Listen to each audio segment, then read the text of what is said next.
बच्चों, कैसे हो? उम्मीद करती हूँ आप सब अच्छे होंगे। मैंने पहले एक वीडियो बनाई थी जिसमें संधि से संबंधित मैंने एक कहानी बताई थी। मतलब कहानी के माध्यम से मैंने संधि समझाना चाही थी। अगर आप लोगों ने वो वीडियो नहीं देखी है तो कृपया कर वो वीडियो देखें, जिससे आपको संधि आसानी से समझ में आ जाएगी। अब उसी कहानी को आगे बढ़ाते हुए उसी को हम थोड़ा विस्तार से समझेंगे, क्योंकि इतने छोटे रूप में संधि आसानी से समझ में नहीं आ सकती। वो आपको याद रखने के लिए कहानी बनाई गई थी, जिससे आप याद रखें और कभी उसमें कोई गलती ना करें, क्योंकि बच्चे अक्सर संधि में और विशेषकर स्वर संधि में बहुत ज्यादा कंफ्यूज होते हैं। इसके लिए आपको ये ध्यान रखना है। अब उस कहानी में हमने बताया था संधि जो एक व्यक्ति का नाम है, उसके 3 पुत्र हैं, स्वर, व्यंजन और विसर्ग। वही हम यहाँ पर देखेंगे। सबसे पहले हम देखते हैं संधि। संधि का मतलब होता है मेल। मेल यानी मिलाना। अब मिलाना तो किसको मिलाना, हमें यहाँ पर वो देखना है। क्या मिलेगा? वर्णों का मेल कहलाता है संधि। वर्णों का मेल। अब इसके लिए आपको पहले ये पता होना चाहिए कि वर्ण किसे कहते हैं, है ना? तो ये तो आपको आसानी से पता होगा, क्योंकि जब हम छोटे बच्चे रहते हैं, विद्यालय में जाना शुरू करते हैं, तभी हमें सबसे पहले वर्णों का ज्ञान दिया जाता है। वर्णमाला हम पढ़ते हैं ना, तो वर्ण मतलब अनाराम, जो अ से लेकर ज तक हम पढ़ते हैं वही। अब उन्हीं का मेल यहाँ पर क्या कहलाएगा? संधि। अब हम बड़ी क्लास में आ गए हैं तो बड़े लेवल पे हम पढ़ेंगे। तो वर्णों का मेल कहलाता है संधि। अब संधि के अंतर्गत हम देखते हैं संधि के 3 भेद होते हैं: स्वर संधि, व्यंजन संधि और विसर्ग संधि। अभी हम स्वर संधि के 5 भेदों के बारे में जानेंगे। वो है दीर्घ स्वर संधि, गुण स्वर संधि, वृद्धि स्वर संधि, यण स्वर संधि और अयादी स्वर संधि। अब मैंने यहाँ पर केवल दीर्घ, गुण, वृद्धि, यण, अयादी लिखा है। अगर आप भी ऐसा लिखेंगे तो आपको पूरा समझ में नहीं आएगा। इसीलिए वो कहानी बनाई गई है, जिससे आपको ये समझ में आए कि ये किस संधि के भेद है, और इन्हें क्रम से याद रखना बहुत ही जरूरी है। इसके लिए मैंने एक नाम आप उसमें लिखा था, वो था दिव्या। अगर आप उस नाम को याद रखेंगे तो ये 5 आप क्रम से याद रख सकते हैं। अब देखिए, हम यहाँ पर पढ़ रहे हैं संधि के भेद में स्वर संधि। स्वर किसे कहते हैं हम पहले ये जानेंगे। स्वर कहलाते हैं, तो स्वर किसे कहते हैं? अ से लेकर अह तक जो होते हैं वो हमारे कहलाते हैं स्वर। अब अ में हम देखते हैं अनार का, आम का, इमली का, ईंट का, उल्लू का, ऊन का, ऋषि, एड़ी, ऐनक, ओखली, औरत, अंगूर और आह। अब इन्हीं स्वरों से मिलकर बनती हैं मात्राएं। बच्चों, एक चीज आपको बहुत अच्छे से ध्यान रखना है कि अगर आपको संधि समझना है तो संधि समझने के लिए आपको अनाराम आना बहुत जरूरी है, और वो भी क्रम से। अगर वो नहीं आएंगे तो आप संधियां नहीं समझ पाओगे। तो स्वर संधि के लिए पहले तो अ से अह तक हम जानेंगे। अब देखिए, अ यहाँ पे जितने भी स्वर हैं, हर स्वर की मात्रा होती है। अ की कोई मात्रा नहीं होती, लेकिन आ की मात्रा होती है। ये लिखी है हमने। छोटी ई की मात्रा ई, छोटी ई, बड़ी उ, छोटा उ, बड़ा उ, ऋषि, ए, आय, ओ, औ, आम और आहा। लेकिन स्वर संधि के अंतर्गत हम यहाँ तक की ही औ तक की मात्राओं को लेते हैं। अब यही जो मात्राएं हैं, इन्हीं मात्राओं के आधार पे संधि की जाती है। जहाँ भी आपको ये मात्राएं नजर आएंगी, वहाँ पे समझ लेना उस मात्रा की जगह से ही हम शब्दों को तोड़ते हैं या जोड़ते हैं, और वही कहलाता है संधि। संधि विच्छेद करना मतलब संधि को इस तरह से शब्द को अलग अलग कर देना, वो संधि विच्छेद कहलाएगा। वो संधि करना मतलब अलग अलग जो शब्द हैं उनको एक कर देना। ठीक है। अब हम सबसे पहले पढ़ते हैं दीर्घ स्वर संधि। अगर आपने मेरी वो वीडियो देखी होगी तो उसमें आपको समझ में आएगा दीर्घ मतलब बड़ा होता है ना। और बड़ा जो बेटा था उसका, वो क्या करता था? डरता था तो आ यूं बोलता था। अब हम यहाँ पे इसकी मात्रा लेते हैं। आ की मात्रा बड़ी ई की मात्रा और बड़े ओ की मात्रा। अब इसके साथ एक चीज ध्यान रखना है हमें कि जो मात्राएं लगी है उन मात्राओं का उनके साथ ही मेल होने पर ये मात्राएं बनती है, और इन्हें हम हमेशा बड़ी मात्रा बोलते हैं। आ की मात्रा, बड़ी की मात्रा और बड़े ओ की मात्रा। अब हम यहाँ पे कुछ उदाहरण के माध्यम से इसको समझेंगे। उदाहरण जैसे पहला शब्द है विद्यालय। विद्यालय आप बहुत अच्छे से परिचित हो, आप जाते हो, पढ़ते हो, वहीं जाकर आप शिक्षा प्राप्त करते हो। फिलहाल आप अपने घरों पे रहकर शिक्षा प्राप्त कर रहे हो, है ना। तो विद्यालय। अब इस शब्द को हमें क्या करना है, अलग करना है, मतलब इसका हमें संधि विच्छेद करना है, तोड़ना है इसको। अब तोड़ने के लिए हमें कहाँ से तोड़ेंगे, तो वो है आ की मात्रा। ये ध्यान रखना है, किसी भी वर्ण से नहीं टूटेगा कोई भी शब्द, मात्राओं से ही टूटता है। तो यहाँ पे ये आ की मात्रा है, ये हमारा क्या है, टारगेट। हमें बंदूक की गोली चलाना है और ये हमारा टारगेट है और इसी पर गोली चलना चाहिए। अब इसके लिए हमको एक चीज और ध्यान रखना है कि ये जो मात्रा है जब ये हटेगी तो इसके हटने पे दो शब्द अलग अलग बन जाएंगे। अब विद्या, विद्या एक शब्द अपने आप में पूरा होगा। फिर आ की मात्रा है तो आ से क्या बन जाएगा, आ, और फिर जो लय जैसा लिखा है ये शब्द, ये वैसा का वैसा ही इसमें आएगा, उसमें कोई भी परिवर्तन नहीं होता है। मात्रा में ही परिवर्तन होता है, वहीं पर मात्रा वर्ण में परिवर्तित होती है, उसके आगे और पीछे वाले शब्द में कभी परिवर्तन नहीं होता। ये विशेष रूप से ध्यान रखना है।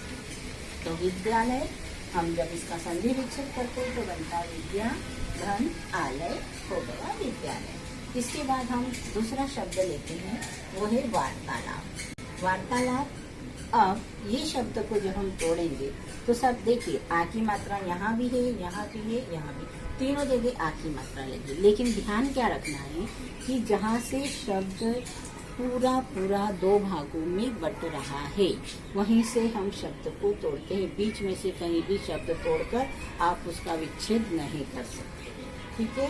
तो यहाँ पे जब हम शब्द को बोलते हैं तभी हमें समझ में आता है, ठीक है।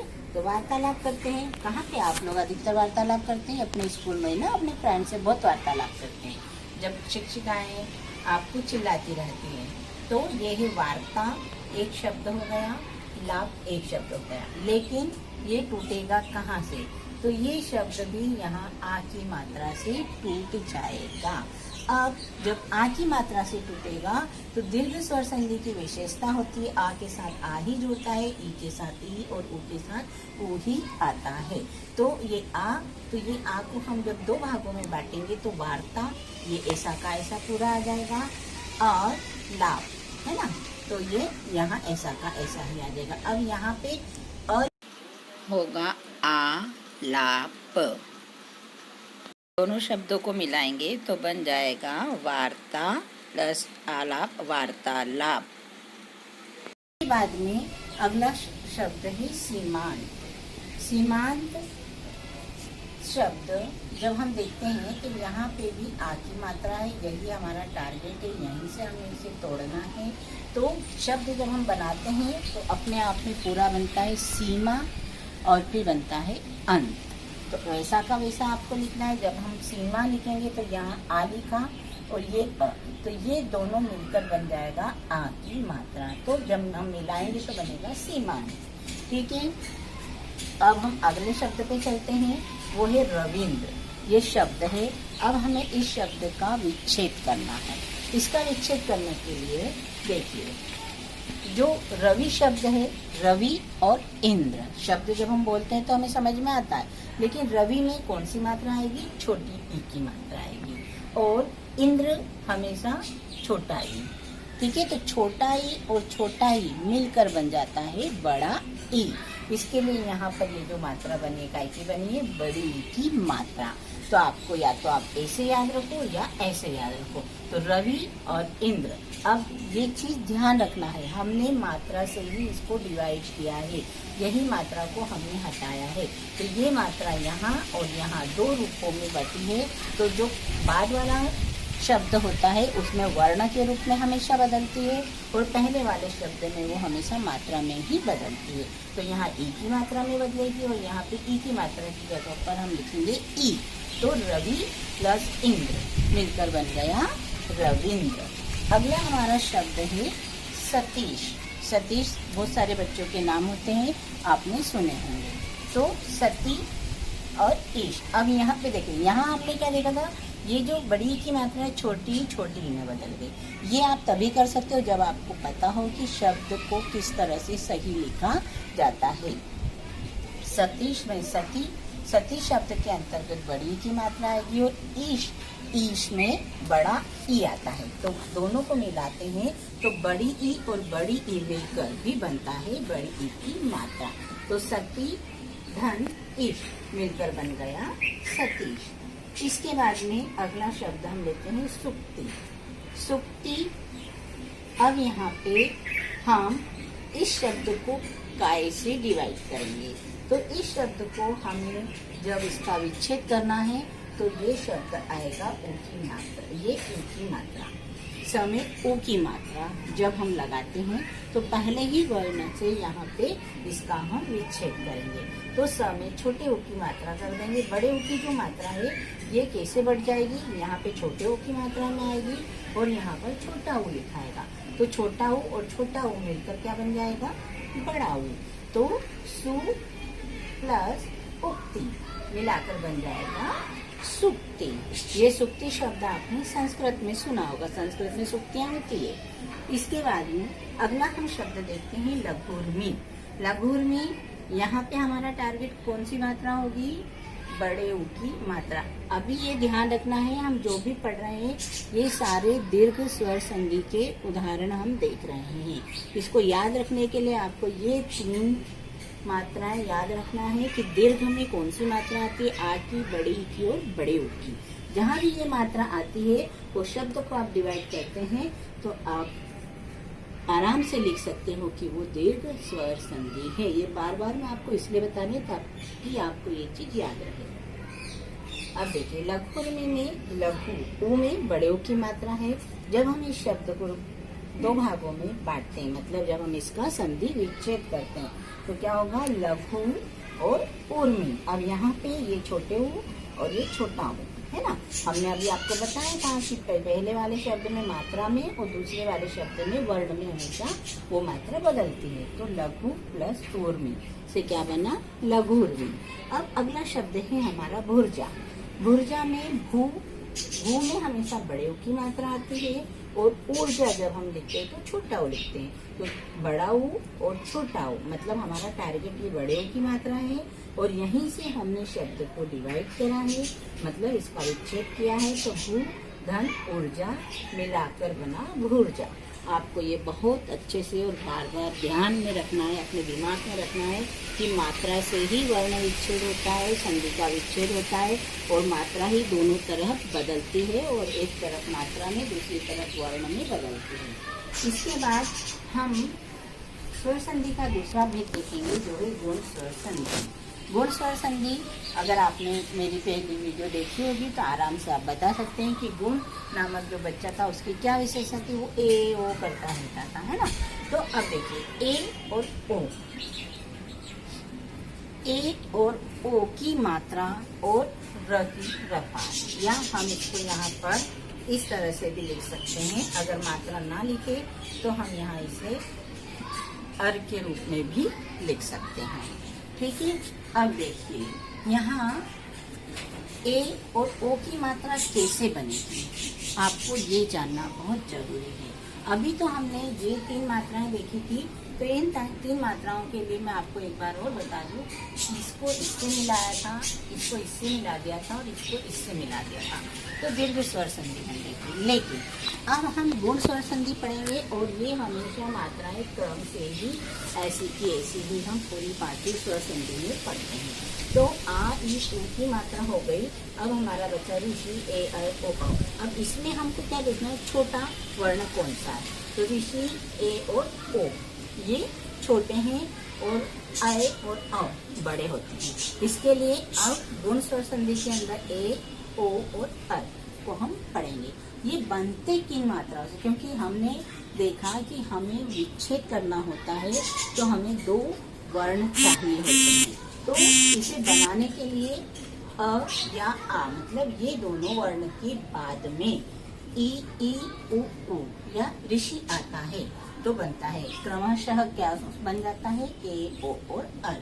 अब कैसे, तो देखिए अ है, इसमें अगर हम इसको जोड़ देंगे प्लस कर देंगे तो ई और उ और ऋषि, इतनी तक को अगर हम लेते हैं तो हमारी ये और ये मात्राएं बन जाती है। ठीक है, तो ये क्रम याद रखेंगे तो यहाँ आपको ये आसानी से याद रहेगा। अब देखिए यहाँ ये 3 के मैंने संधि विच्छेद नहीं लिखे हैं, है ना, लेकिन यहाँ मैंने लिखा है। पहले मैं ये 3 समझाऊंगी, उसके बाद में आप स्वयं कुछ 1 सेकंड का आपके पास समय रहेगा, आप देखिएगा खुद दिमाग में कि आपको ये चीज करना आ रही है या नहीं। तो शब्द है सूर्योष्मा। क्या है, सूर्योष्मा। अब हमने क्या देखा, विच्छेद करने के लिए हमें हमेशा मात्रा चाहिए। तो अब हम मात्रा देखेंगे तो सबसे पहले हम देखेंगे कि शब्द में कहाँ से उसे हम डिवाइड कर सकते हैं, विच्छेद कर सकते हैं। तो हम जब हम बोलते हैं सूर्य, अपने आप में पूरा शब्द है, और ओष्मा आ जाएगा तो कौन सा, ये वाला जो हमारी ओ की मात्रा आ रही है, इस मात्रा से हम इसको विच्छेद कर सकते हैं। तो हमने लिखा सूर्य, और फिर ओ की मात्रा थी तो हमने लिखा ऊष्मा। ऊष्मा में हमेशा बड़ा उ लगता है, इसलिए हमने क्या लिखा, ऊष्मा। तो अब देखिए यहाँ पे अ हमने क्या देखा था, अ के बाद में उ आता है, ठीक है, तो ओ बन जाता है। तो यहाँ पे सूर्य में अ, जब हम सूर्य बोलते हैं तो अ आता है, साइलेंट रहता है, मतलब यहाँ पे वो लिखते नहीं है, पर उच्चारण करने में अ का उच्चारण होता है।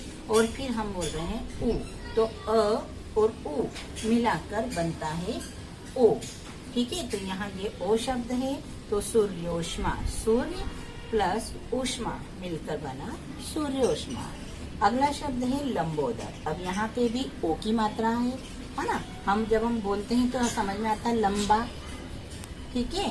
तो लंबोदर के लिए अब हमें बस इतना ध्यान रखना है कि ये जो ओ की मात्रा है ये हमारा टारगेट है, और ये टारगेट कौन सा निशाना लगाने पर लगता है, मतलब ओ की मात्रा जो है किन दो वर्णों को मिलाने से बनती है। तो आ और उ मिलाया तो बना है ओ, तो लंबा प्लस उदर मिलकर बन गया लंबोदर। इसके बाद अगला शब्द हम देखते हैं महर्षि। महर्षि जो महान ऋषि होते हैं, महान कार्य करने वाले, उनको हम क्या बोलते हैं, महर्षि, ठीक है। तो महा और ऋषि, तो यहाँ पे हम किस शब्द से इसको कर रहे हैं, अर। अर मतलब जो ये ऋषि का है, ठीक है। ये ऋषि का किससे बनता है, अ और ऋषि को मिलाने पर ये र की रफार बन जाती है। तो महा प्लस ऋषि बन गया महर्षि। अब यहाँ पे ऋषि में हमने रफार नहीं लगाई है, देखिए, तो ये रफार कहाँ गई, तो वो रफार ये ऋषि और अ में बदल गई, मतलब हमारा टारगेट क्या आया, ये र की रफार। अब इसके बाद में ये 3 शब्द है, भारतेंदु। बता सकते हैं आप कैसे होगा उसका विच्छेद?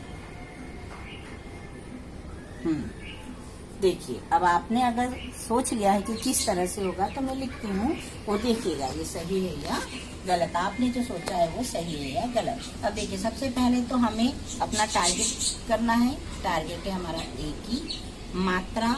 ए की मात्रा काय से बनती है, तुरंत दिमाग में आना चाहिए कि ए की मात्रा हमारी बनती है अ और ई को मिलाने से। तो भारत और इंदु, भारत प्लस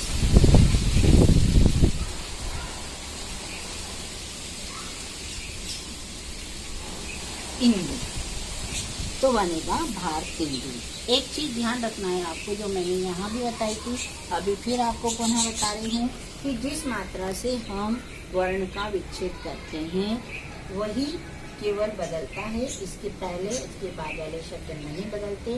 तो ये भारत शब्द था, हमने ऐसा का ऐसा लिखा, और दो शब्द को ऐसा का ऐसा लिखा, लेकिन एक ही मात्रा थे। बिंदी तक हमने वैसी की वैसी लगाई है, लेकिन एक ही मात्रा काहे से बनती है, तो अ और ई से मिलकर बनती है, तो हमने यहाँ पर ई लिखा। इसके बाद में है स्वेच्छा। स्वेच्छा शब्द स्व, अब यहाँ पे भी देखिए ये एक ही मात्रा है, फिर वही शब्द है, एक ही मात्रा काय से बनेगी, अ और ई से मिलकर। तो हमने लिखा स्व, और फिर अब हम क्या लिखेंगे, क्या शब्द हो गया हमारे पास, इच्छा, क्योंकि ई आएगा यहाँ पे, हमको क्या लिखना है, ई, तो ये हुआ इच्छा। अब इसमें भी देखिए ये आधा च और छा, आधा च और छा, ऐसा का ऐसा ही लिखा है, केवल हमने यहाँ इसके साथ क्या जोड़ा, ई, और ई क्यों जोड़ा, क्योंकि ये जो एक ही मात्रा थी उसको हमने यहाँ अ और ई में बदल दिया।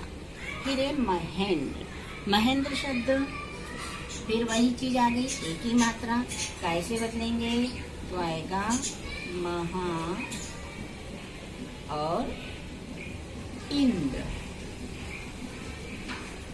यहाँ पे आधा न की बिंदी लगी है, यहाँ पे हमने आधा न लिख दिया है, और द्र लिखा है, द्र ऐसा का ऐसा ही लिख दिया है। आप चाहते हैं बिंदी भी लगा सकते हैं, कोई दिक्कत नहीं होगी। और महा, महा क्यों लिखा, क्योंकि एक ही मात्रा आ और ई में बदलेगी तो हो जाएगा। अब हम अगर यहाँ लिखते मह, तो वो शब्द पूरा नहीं होता, हमें ये भी ध्यान रखना है कि शब्द भी पूर्ण होना चाहिए। तो महा शब्द का अपना एक अर्थ निकलता, तो महा प्लस इंद्र बना महेंद्र। तो ये हो गई आपकी गुण स्वर संधि। अब हम पढ़ेंगे वृद्धि स्वर संधि। वृद्धि स्वर संधि की पहचान क्या है, अ और औ की मात्रा जहाँ आती है वहाँ होती है वृद्धि स्वर संधि। तो जब अ या आ के बाद ए हो तो अ हो जाता है, और अगर ओ या औ हो तो औ हो जाता है। ये ध्यान रखना, ओ या औ है तो भी औ ही होता है, और यहाँ पर भी अ है तो भी अ ही, मतलब मात्रा कौन सी बनेगी, केवल अ की और औ की, इस ये अ और ये औ की मात्रा। अब यहाँ पे हम उदाहरण देखते हैं। उदाहरण है जैसे हमें शब्द मिला है एक एक। अब यहाँ पे मैंने थोड़ा सा उल्टा किया है। उल्टा किया मतलब यहाँ पे मैंने पहले संधि विच्छेद किए और फिर संधि किए। तो एक एक, यहाँ पे क में अ आ रहा है, यहाँ ए है, तो क और ए मिलाकर बना अ की मात्रा, तो बन गया एक एक, मिलाया तो बना आ एक एक। वन प्लस औषध मिलाया तो बना वनौषध। देखिए यहाँ औ की मात्रा आ रही है, तो यहाँ पे भी औ की मात्रा। परम प्लस ओज से बनेगा परमोज। सदा प्लस एव सदैव।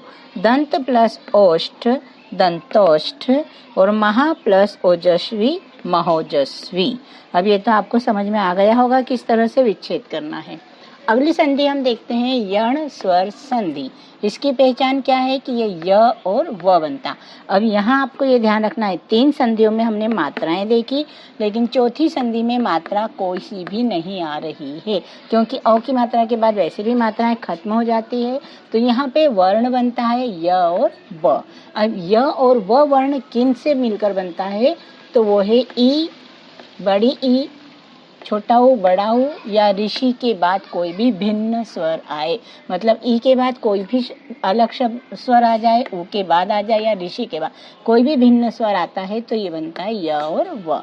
आपको याद हो तो हमने पढ़ा था यण हमेशा एक काम अधूरा करता है, तो वो कैसे करता है देखिए। यहाँ पे वर्ण विच्छेद किया हुआ है, संधि विच्छेद किया हुआ है, अति प्लस आवश्यक, यहाँ पे ई और यहाँ पे आ। भिन्न वर्ण बोला है, तो यहाँ भिन्न वर्ण में क्या आया, आ, है ना। आ अभी तक आ कहाँ आ रहा था, सबसे पहले आ रहा था। अब यहाँ और इसके बाद में यहाँ पे आ कहाँ आ रहा है, बाद में आ रहा है, तो अति प्लस आवश्यक बना अत्यावश्यक। तो ये जो त यहाँ पूरा लिखा है, ये त का आय में बदल जाएगा आधे त में, और ई और अ मिलकर क्या बन जाएगा, या, तो हो गया अत्यावश्यक। दूसरा है परि प्लस अवधारण, आवरण, सॉरी, परि प्लस आवरण, तो बना पर्यावरण। यहाँ पे जो ये र है ये काय में बदल जाएगा, आधे र में बदल जाएगा, और ई और आ से मिलकर क्या बन जाएगा, या, तो बन गया पर्यावरण। अगला शब्द है अनु प्लस एषण, तो बनेगा अन्वेषण। तो ये जो न पूरा है ये आधे न में बदलेगा और उ और ए मिलकर बनेंगे वे। यहाँ ए लिखा है, इसके लिए ए की मात्रा लगेगी तो बन गया अन्वेषण। उसी प्रकार से अधि प्लस एता अध्येता, ऊपरी प्लस उक्त उपर्युक्त। ये आपको समझ में आ गया होगा, ये ध्यान रखना है, हमेशा आधा वर्ण भी इसके साथ जोड़ता है। फिर है अयादि स्वर संधि, इसकी पहचान क्या है, अय और आ। अब यहाँ देखिए हमने पढ़ा था य और व, यहाँ पे य और व के आगे क्या आ रहा है, अ आ ऐसे वर्ण आ रहे हैं, ठीक है। इसका मतलब यहाँ पे कोई भी वर्ण य और व के पहले का वर्ण कोई भी आधा नहीं होगा। अब इसको किस तरह से करेंगे, तो ए और अय या ओ और औ के बाद अगर कोई भिन्न स्वर आता, यहाँ हमने ई उ के बाद भिन्न स्वर देखे थे, यहाँ ए और औ के बाद कोई भिन्न स्वर। अब उदाहरण हम देखते हैं, ने प्लस अन मिलकर बना नयन। यहाँ पे य आ रहा है लेकिन य के पहले कोई भी आधा वर्ण नहीं है, न पूरा है, मतलब अ साइलेंट रूप में आ रहा है तो अय हो गया। तो ने प्लस अन नयन, पो प्लस अन पवन, गय प्लस अग गायक सॉरी, भव प्लस अग भावुक। अब एक चीज ध्यान रखना है, अय की मात्रा थी तो यहाँ आ की मात्रा लग गई, यहाँ औ की मात्रा थी तो यहाँ भी आ की मात्रा, लेकिन यहाँ ए और ओ की मात्रा थी तो यहाँ आ की मात्राएं नहीं लगी, ठीक है। इस आधार पे आप इसका वर्ण विच्छेद करके देख सकते हैं, आपको आसानी से समझ में आ जाएगा। बस आपको मुख्य चीज याद रखना है, अय आय य व अय औ की मात्राएं जहाँ आती है वहाँ कौन सी संधि होती है। अगर आपने ये याद रखा तो आप शब्द देखते से ही संधि पहचान जाएंगे और फिर आप आसानी से उस संधि का विच्छेद कर पाएंगे या संधि कर पाएंगे, ठीक है। उम्मीद करती हूँ आपको संधि समझ में आई होगी। अभी हमने स्वर संधि पढ़ी है, अब अगली वीडियो में हम देखेंगे व्यंजन संधि, फिर उसके बाद हम पढ़ेंगे विसर्ग संधि। संधि बहुत बड़ी होती है, आसानी से समझ में नहीं आती है, इसलिए आपको इतना विस्तार से समझाया गया। धन्यवाद।